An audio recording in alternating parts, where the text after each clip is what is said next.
Turkey's former Prime Minister. Now President Erdogan and President Assad were close allies before the Syrian unrest sparked, but Ankara was quick to turn its back on Damascus. Turkey has reportedly been arming and providing refuge to some Syrian rebel forces since 2011. Joining us live now from London is journalist and activist Sukant Chandan. Thanks indeed for joining us. Is Ankara still backing the anti-Assad insurgency as strongly as ever?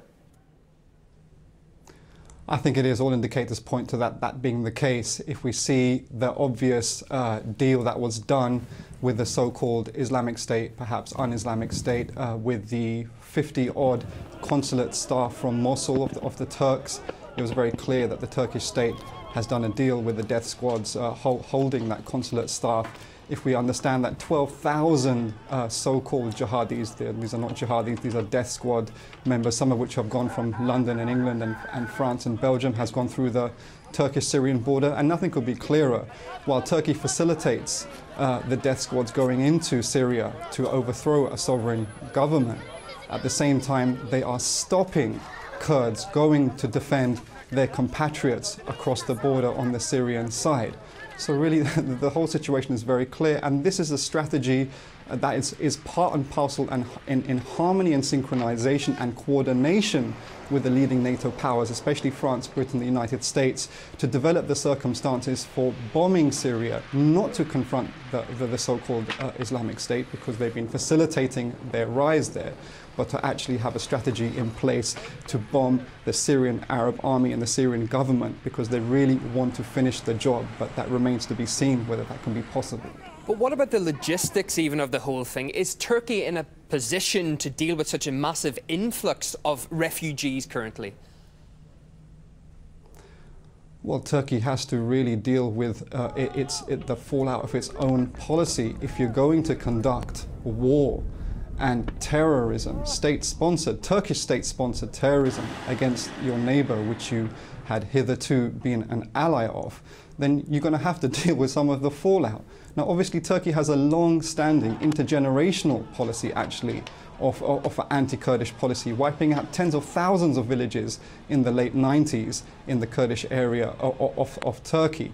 So this is nothing new, and Turkey will use the death squads in Syria to then come across the border into Turkey to help fight its own internal enemy. That's the Kurdish Workers' Party and the other Kurdish revolutionary and liberation organizations. So this is a continuation and an intensification of not only Turkish policy, which some Kurdish media correctly call the neo-Ottoman strategy of developing paramilitaries, i.e. the death squads, but this is an ongoing policy of the leading NATO powers to overthrow what one leading United States policymaker called the Cuba of the Middle East, i.e. the Syrian Arab Republic.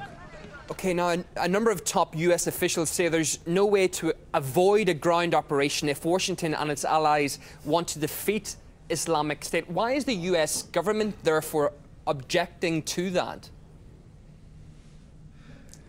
Well, I think it doesn't need to really put in ground troops, because frankly, on all strategic issues, in any way you look at it, what's developing in Iraq and Syria is to the strategic benefit of the leading NATO powers and its allies, the Zionist settler state of Israel and the Gulf monarchies. So there's no reason. That's why they have the quote-unquote pivot to Asia, because for the West in general, everything since especially the onset of the Arab sting, has been going perfectly well for Western strategic interests. So why state in the media you're going to put boots on the ground? And anyway, there's obviously military intelligence and boots on the ground in Syria, in Iraq, that have infiltrated and guiding and directing the death squads, as they have been doing so in Libya since February 2011. Live from London, journalist and activist Sukant Chandan, thank you.